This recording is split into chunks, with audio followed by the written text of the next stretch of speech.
it is my pleasure to bring Governor Parnell to the stand, and just in recognition of him, I found this old button here. So, Governor Sean?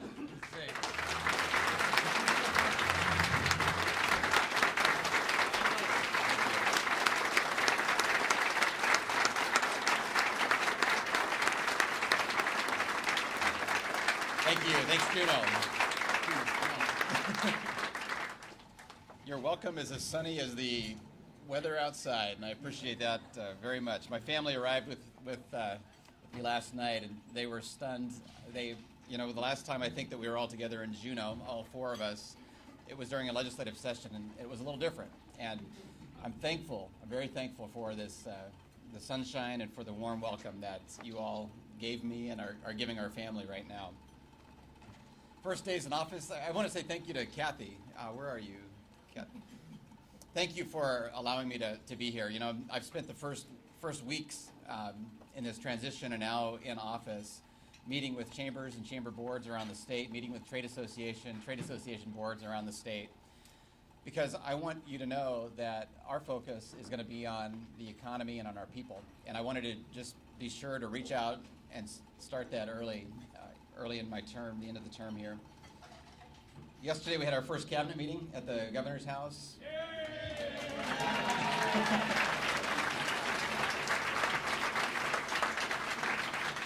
Yes, I required everybody to come to the governor's house for our first cabinet meeting. We're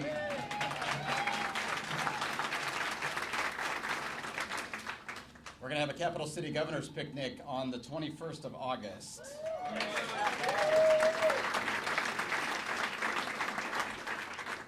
And I want you to know, there's every town that we have picnics in, some serve hot dogs, some serve fish burgers, some serve hamburgers, or a little bit of both. And so I'm looking forward to Juneau giving a unique Juneau flair to it. So be thinking about that, Kathy.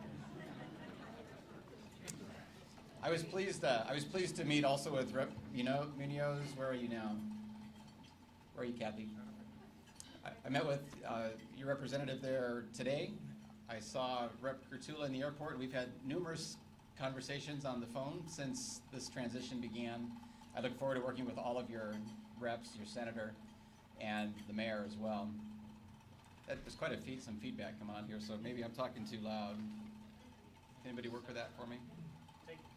Okay. A couple things you should know. You've read the newspaper today, and you've seen a statement in there about me living in Juneau, and I want to clarify that a little bit. It was clarified in the paper. We have a daughter who's a senior in high school, and I made a commitment to her that we're not going to rip her out of her senior year of school. We are working out the details of how we can be here as a family, and you can count on me working to do that. I obviously plan to be here, and hopefully my family can as well in January. I will be splitting my time between the two cities. I want you to know that I understand how important that is to you in Juneau, and I will endeavor to make that happen. Family obligations require me to work those details out, and I do appreciate your patience and your grace with respect to that.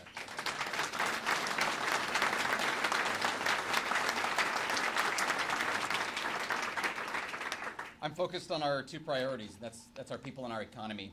And during our 4-hour cabinet meeting yesterday, which I told them was not going to be the norm, we're going to have more cabinet meetings, and they're not going to be 4 hours long. But yesterday I thought it was important to kick it off in the right way, and I asked them to address two questions. I said, what characteristics are unique to Alaska that gives us a competitive advantage over other areas of this world? And we spent a lot of time talking about that. We talked about our people. We talked about existing infrastructure. We talked about some things that I hadn't even really thought of, and that's our cold climate. We can help generate new industry utilizing that cold climate, and I hadn't really put much thought into that. Server farms generate a lot of heat, and you don't have to pay for as much electricity to heat a computer server farm, if you've got a cold climate outside. So we hadn't even thought about those items. But after talking about Alaska's unique characteristics and competitive advantages, I also asked them to think about how do we best how do we make an Alaska that is a capital magnet? How do we attract capital here? Because capital produces jobs.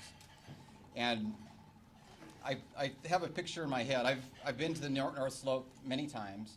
I've seen the pipeline infrastructure, and up there in the facilities, if you see the gas compression, they use jet turbines to bring that gas through. There's a lot of gas pumping through. I'd like to see a pipeline of capital coming into Alaska. And that's my dream, that capital can create jobs for Alaskans. So we're talking about how to do that. And I'm sure Ralph will inform me about how we can best do that for the cruise ship industry as well as we move along here. But listen, just a few days ago in my inaugural address, I said that I want Alaska to be known as a land that inspires and grows dreams. I want it said that in Alaska our young people can see and seize opportunity for themselves. And I want Alaska to be a place where owning a small business leads to greater financial security, and where larger businesses look at us as a great place to invest and create jobs. That's my vision for who we can be economically. But we cannot be that kind of a state if we cannot count on the finality and certainty of a U.S. Supreme Court decision. And I'm speaking...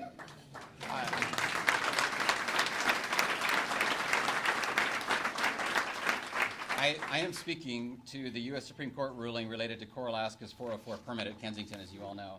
Now, for 9 years, Southeast job prospects have been stymied by debate and litigation over Kensington, and at one point, Core Alaska received the final permit required, only to have it revoked by the Ninth Circuit Court of Appeals.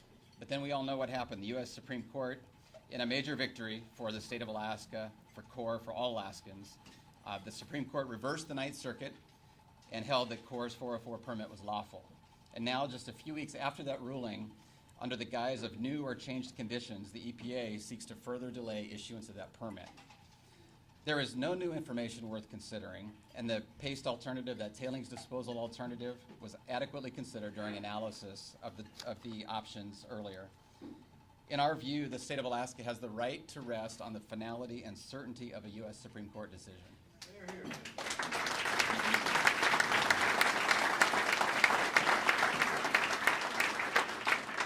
The EPA forfeited its right to delay this project when they failed to comment before, and the EPA had full authority to veto the 404 permit at that time, but chose not to do so. The mine should be opened, and I'm just going to say it should be open now, given what's happened with the U.S. Supreme Court.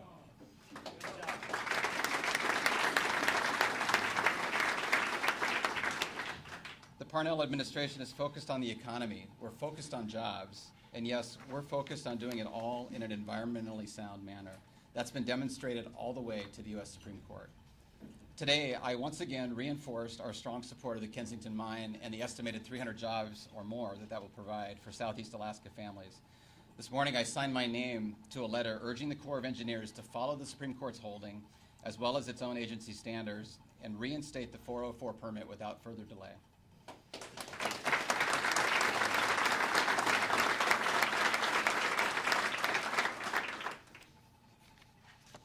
If we cannot count on the certainty of a U.S. Supreme Court ruling, then we have lost the rule of law. It undermines everything we are as a people. If it's this company, it's going to be another one, and pretty soon it'll be us as individuals. We cannot let that happen. Instead, we need to step forward and say, enough, issue the 404 permit.